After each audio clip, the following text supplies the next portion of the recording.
अस्सलाम वालेकुम दोस्तों, की हाल चाल है जनाब। तुम देखते पे हो अपना देश पंजाब टीवी ते मैं तुहाडा मेज़बान मुहम्मद नदीम खरल। सब तो पहले अपने चैनल को करना है सब्सक्राइब ते बेल आइकन ते क्लिक करना है। एक अच्छी और बेहतरीन वीडियो नोटिफिकेशन हमेशा की तरह वीर भरावां ते सज्जनों ने मिलता रहे।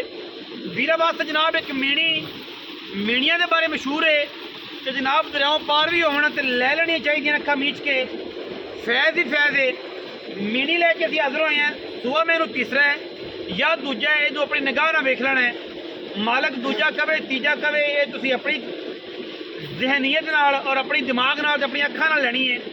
मैं जनाब तैयार है, दिहाड़े कटेगी 7 8 या 6 मुल मालक के सामने तुहाडे सामने रूबरू हो जाएगा। कैमरामैन साहब जरा मझ विखाओ जी।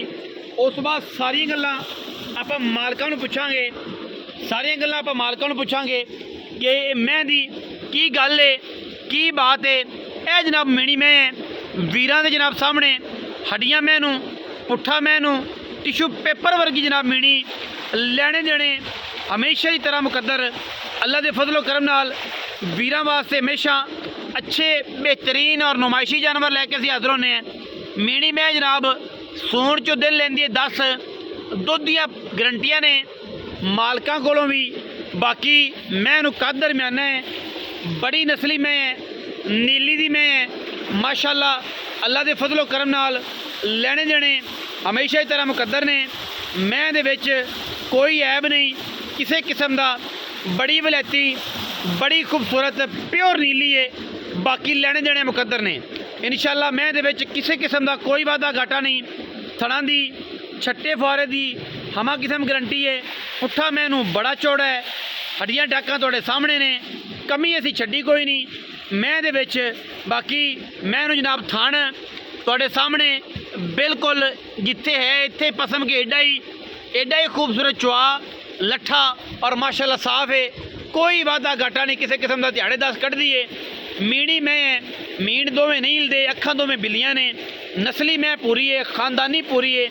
साइड प्रोफाइल जिहड़ी है मैं दी वो वीरां नूं पूरी तसल्ली दे नाल असीं कोशिश कर रहे हैं कि विखाईए, वादा घाटा ना होवे। मैं जनाब सारा कुछ सामने है। मैं इन्हूं टोर बई चाचे दिया मीणी मैं मीण दोवें दे नहीं हिलदे। 4 5 इंच के मीण ने, 7 इंच के ने। मैं नस्ली बड़ी है, खानदानी बड़ी है तो पूरे लैवल वाली है। कद दरम्याना मैं सुबह दूसरा या तीसरा यदी तसल्ली तुसीं आप कर लेनी है। छोटी जी वीडियो है, लम्मी चौड़ी वीडियो कोई नहीं कि जिहदे वेखण तुहानूं 15 मिनट लग जाण, 10 लग जाण, 20 लग जाण। आवन दो जी पिछा। बाकी अल्लाह के फजल नाल साड़ी पूरी कोशिश होंदी है कि असीं अच्छे बेहतरीन और नुमाया जानवर अच्छे जानवर लैके असीं हाज़र होइए। मैं इहदियां अखियां दा मुल जिहड़ा जी वो भी इंशाअल्लाह नहीं होना। दोनों अखां जनाब बिल्लियां ने, मन के गिट गिट पशम है, मीण नहीं हिलदे। बंदे सवाल करते हैं कि यार मीणा की कंडीशन, मीण नहीं हिलदे।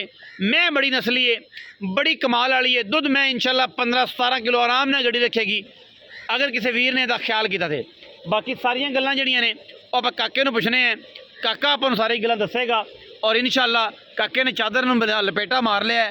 एवें माशाअल्लाह पैसे भी लपेटा पाना जो मैं विक गई जाती। काके की मैं चंगी है घरेलू ना, गल है कि मैं घरेलू है। आ भी काका खड़ी रहने दो इत्थे आ। अस्सलाम वालेकुम, की हाल चाल है? बिल्कुल तबीयत से ठीक है ना? की अजकल अफजाल भाई अफजाल मैं सुआ तीसरा किन्ने के दिहाड़े कड्डे इत्थे कोल? मेरे को डरदा किते दिहाड़े लैंदी है जी 8 10 ही लगे। 8 10 थणा दी हत्थां पैरां दी सारियां गारंटियां अफजाल। पैसे जिहड़े लै लेने ने लम्मे मुल ना करी, 7 8 लाख पक्का मुल करी। हाँ इको रेट सिर्फ भरावां वास्ते 6.5 लाख। 19 भी लाड़ प्यार हो जाएगा वो जो कोई मौके ते आएगा। 6.5 लाख रुपया डिमांड करता जी अफजाल। कहता जी 19 भी लाड़ प्यार कर लांगे। दिहाड़े 7 8 कढ़दी है। हत्थां पैरां दी थणा दी गारंटी है। कोई बंदा बयाना कर लवे 50 60 हज़ार सूई लै जाए कोई एतराज़ नहीं। छट्टा होवे फुआरा होवे थण वध घट होवे ते अपना बयाना वापस है।